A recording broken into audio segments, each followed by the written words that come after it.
تقييم لاعيبه الاهلي سريعا كده النهارده في ماتش الاسماعيلي اللي كسبنا فيه 2-0. محمد الشناوي، هو ده محمد الشناوي بتاعنا؟ يعني محمد الشناوي بيطلع في العرضيات ويمسكها بايده؟ لا لا لا، مش مصدق. محمد الشناوي طلع بكلين شيت. انا هديك 10 من 10 عشان انا مبسوط، بس انا ما اتعودتش على محمد الشناوي كلين شيت وبيطلع في العرضيات. محمد هاني 3 من 10. ياسر ابراهيم 3 من 10.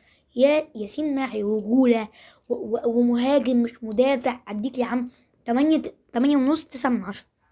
محمد شكري ما كانش وحش النهارده على فكره، يعني كان حلو يعني بالعكس. فممكن اديله مثلا 7 من 10. اليو ديانج النهارده كان من نجوم المباراه، هديله برضه زي سيما 8 ونص، 9 من 10. كان يعني ماسك الملعب تقريبا. بن رمضان هو بالنسبه لي نجم المباراه، هديله 10 من 10 بصراحه. بجد بن رمضان يعني كان ماتش حلو جدا جدا، بعيدا عن الجول ان هو اصلا لاعب الاسماعيلي عدلها له عدله جامده يعني. حسين الشحات، يعني قبل ما نكمل بس اعمل لي اشتراك كده. اعمل اشتراك بس بالله عليك، اعمل اشتراك يا عم، هتخسر حاجه؟ اعمل اشتراك. حسين الشحات ما كانش حلو خالص النهارده، اسوأ لاعب في الاهلي، بس هديله 1 من 10.